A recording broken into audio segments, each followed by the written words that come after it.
Okay, I think we're in the single digits now.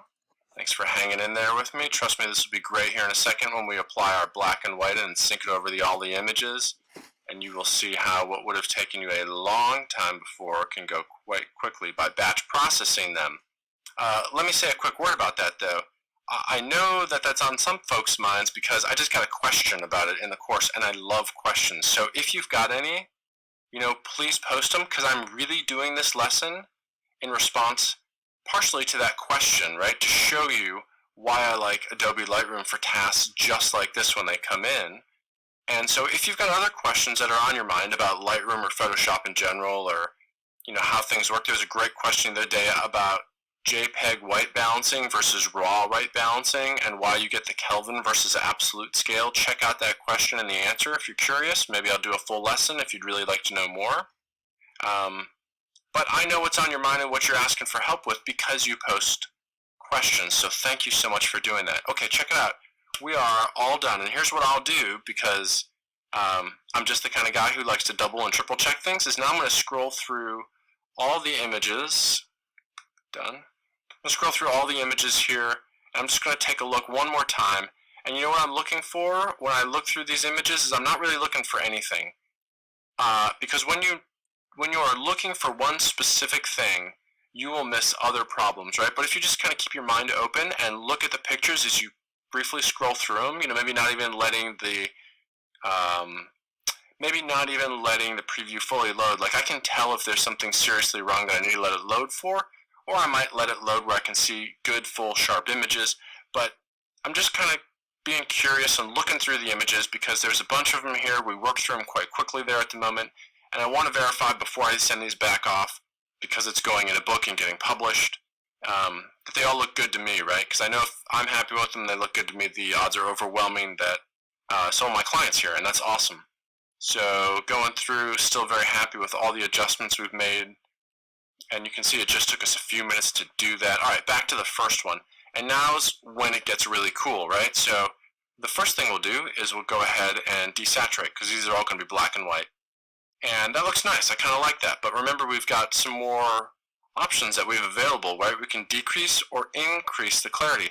Now, let me say that because we're in black and white, I kind of want these to be a little punchy, so I'm going to increase the clarity and increase the contrast a touch, right? So here's the before and here's the after. It looks pretty cool, right? Especially when you realize that those electrical outlets are gone in the afters, right? So I dig that. The next thing I want to do is actually to bump up my highlights a little bit because I think that's going to give me a touch whiter wall. I'm going to bump up my whites a little bit. And what do I think of that? I think that's pretty cool. Now, I'm not totally thrilled at the blacks here because I can't really see much detail in them. Right? So is there a way for me to recover just a little bit of that in these pictures? Well, I can, but I have to push my blacks really hard. Let's see if I bring my shadows up a bit as well. Alright, so shadows are really doing it for me a lot more than my blacks are. So maybe what I can do is just, so here's my thing with blacks. I don't want to, like in the before picture here, I can't see any detail in the shirt. It's like a black blob to me right now. But in the after, you can see that if I bring the blacks up a little bit, I can see the wrinkles in the clothes. Now, most people would say like, hey, I don't want to see wrinkles in the clothes. Why would you do that? Well, it's because there's just no information in that black shirt, and that's not, the human eye doesn't perceive black clothing that way. You can still see the details in the clothes. So to me, I don't like it anytime something goes so far as to lose all the detail, especially when I can just recover it. It's there digitally, right? It's just not being displayed. So I can bump up, in this case, my shadows and blacks a touch, and I'm good to go. So let's look at the before and the after. I'm quite happy with the way it turned out. Maybe dial the shadows down a little bit. That might have been a touch too much. I just want to start to see the details in the shirt, right? Okay, so that's cool. Dial it back to plus 20 from plus 26. Let's see what happens if I bring the blacks down a touch as well.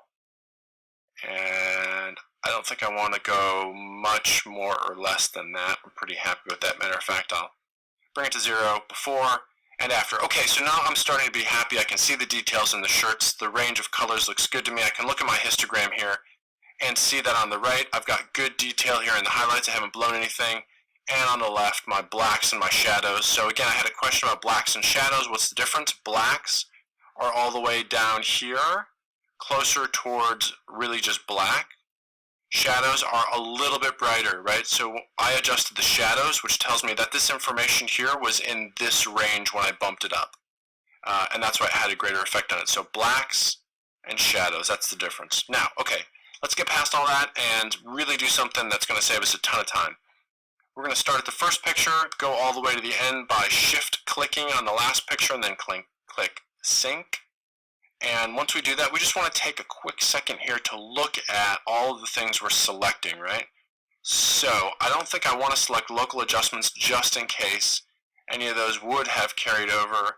I don't really need to worry about these, so I can just leave them on there. And I bet if I hit synchronize, what's going to happen now is all the pictures are going to be just exactly like that in black and white. We can see the previews down here at the bottom are starting to get all the adjustments one by one as it's applying them.